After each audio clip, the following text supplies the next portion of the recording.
আজকে ২ দিন যাবৎ মনটা খুব একটা বেশি ভালো না, শরীরটাও ভালো না। তো সেজন্য হচ্ছে ভিডিও এডিট করতে খুব বোরিং লাগতেছিল। এমনিতেই ভিডিও এডিট করতে ভালো লাগে না। আবার এখন হচ্ছে শরীরটাও ভালো না। তো সেজন্য হচ্ছে ভিডিও এডিট করাও হয় না, ভিডিও ছাড়াও হয় না। তো হ্যালো সবাই, আসসালামু আলাইকুম। সবাই কেমন আছেন? আশা করি সবাই ভালো আছেন। তো যাই হোক সকালে ঘুম থেকে উঠে দেখতেছি প্রচন্ড বৃষ্টি হচ্ছে বাইরে। তো অনেকক্ষণ ওয়েট করতে হইছে আমাকে। তো এরপরে হচ্ছে বৃষ্টি কমার পরে আমি চলে গেলাম থালাবাটি ধুতে। তো পুকুরেই যেহেতু থালাবাটি ধুই সেজন্য হচ্ছে একটু ওয়েট করেছিলাম। তো সকালের কাজ টুকিটাকি শেষ করে চলে আসলাম নাস্তা বানাতে। নাস্তা শুধু আজকে রুটিই বানাবো, আর কোনো কিছুই করব না। তো ফ্রিজে কিছু গরুর মাংস ছিল, আমি আগে থেকে নামিয়ে রেখেছিলাম। তো এগুলা দিয়েই হচ্ছে আজকের রুটিটা খেয়ে নিব।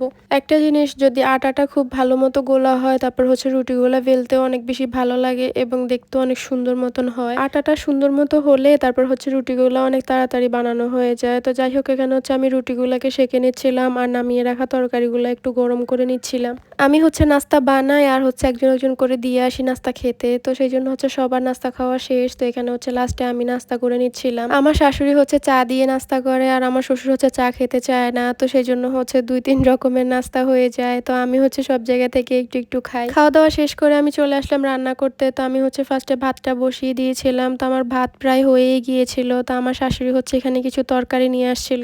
আমাদের বাড়িতে হচ্ছে মাঝে মধ্যে এরকম সবজি নিয়ে আসে। তো আমরা হচ্ছে বাড়ি থেকে কিনতে পারি, বাজারে খুব একটা বেশি যেতে হয় না। তো মাছের জন্য তো বাজারে যেতে হয়, তো তখন হচ্ছে সবজি নিয়ে আসে কিছু। তো এই যে এখানে হচ্ছে আমি সবজিগুলো সবগুলাই বের করে নিচ্ছিলাম। তো কিছু সবজি ফ্রিজে রেখে দিয়েছিলাম আর বাকিগুলো হচ্ছে নিয়ে নিয়েছিলাম রান্নার জন্য। সবজি বাজার করতে গেলে আমাদের হচ্ছে সবার আগে কাঁচামরিচ নিতে হয়, কারণ হচ্ছে আমাদের শুকনা মরিচ মানে গুঁড়া মরিচ খাওয়া হয় না, সেই জন্য হচ্ছে কাঁচামরিচটা লাগে। তো যাই হোক এখানে হচ্ছে আমি আলু রান্না করব। তো এটা মেবি মাটির নিচে হয়। এই আলুটা অনেকেরই পছন্দ, বাট আমার থেকে ভালো লাগে না। যতই রান্না করুক না কেন এই আলুটা জানি কেন জানি শক্ত থেকে যায়। তো আমি হচ্ছে সবগুলা কাটাকাটি করে নিলাম একসাথে, শেষ করে এখানে হচ্ছে আলুটা বসিয়ে দিচ্ছিলাম। তো আমার শাশুড়ি হচ্ছে আলুটা অনেক বেশি পছন্দ করে, অবশ্য আমার আম্মু অনেক বেশি পছন্দ করে। তো আমি হচ্ছে আলুটাকে ভালো মতো কষিয়ে নিচ্ছিলাম। তো এর মাঝে হচ্ছে আমি কিছু মাছের মাথা ভিজিয়ে দিয়েছিলাম। এই তরকারিটা নাকি মাছের মাথা দিয়ে রান্না করলে বেশি মজা হয়। তো সেই জন্য হচ্ছে আমি মাছের মাথা দিয়েই রান্না করে নিব। তো আমি একটু হচ্ছে ফোড়ন দিয়ে দিচ্ছিলাম। তো এই যে আমার হচ্ছে তরকারিটা হয়ে গিয়েছে, ঝোলটা অনেক ঘন হয়ে গিয়েছে, কিন্তু আলুটা এখনো সেদ্ধ হয়নি। তো যাই হোক কিছুক্ষণ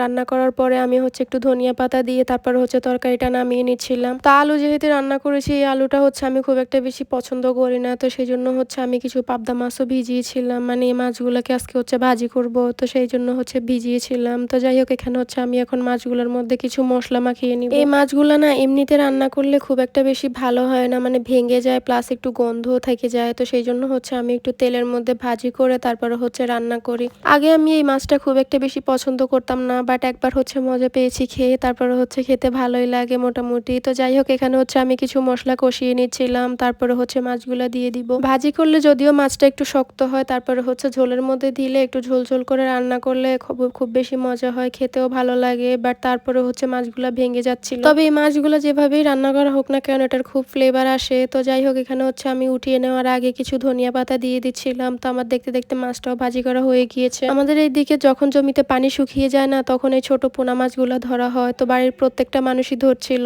তো আমাদের জন্য কিছু আমার শাশুড়ি কিনে নিয়ে আসছিল এগুলা। আমাদের যেহেতু তেমন কোনো মানুষ নেই সেজন্য হচ্ছে ধরতে পারে না, তো তাই হচ্ছে আমরা কিনেই খাই বেশিরভাগ টাইমে। তো যাই হোক আমি হচ্ছে মাছগুলোকে ভালো মতো মাখিয়ে তারপর হচ্ছে চচ্চড়ি করে নিয়েছিলাম। আজকের মতো রান্নাবান্না শেষ। তো আমি হচ্ছে কালকের জন্য কিছু ছোলা ভিজিয়ে রাখতেছিলাম। তো ছোলা যদি একটু লং টাইম ভিজানো হয় তারপর হচ্ছে বেশিক্ষণ সিদ্ধ করতে হয় না, অল্পতে সেদ্ধ হয়ে যায়। তো আমি হচ্ছে অনেক আগ থেকেই ভিজিয়ে রেখে দিয়েছিলাম দুপুরে। আমি হচ্ছে ফ্রেশ হয়ে নামাজ পড়ে খেতে চলে আসছিলাম। আজকে হচ্ছে রান্নাঘরেই আমার জোহরের আজান দিয়ে দিয়েছিল। তো যাই হোক আমি হচ্ছে এখন খেতে বসে গিয়েছিলাম। তো এরপর হচ্ছে একটা আলু নিয়েছিলাম, ভাবলাম খেয়ে দেখি কেমন হয়েছে, বাট এত পরিমাণে শক্ত ছিল মানে খেতে ইচ্ছে করতেছিল না। তো যাই হোক আমি খাওয়া দাওয়া শেষ করে কিছুক্ষণ ঘুমিয়েছিলাম। তো ঘুম থেকে উঠে আমি হচ্ছে একটু চা বানিয়েছিলাম। তো এই যে আমি হচ্ছে চা খাচ্ছিলাম বসে বসে। তো আজকের ভিডিওটা এই পর্যন্ত, এই কথা হবে অন্য কোনো ভিডিওতে। সবাই ভালো থাকবেন, আল্লাহ হাফেজ।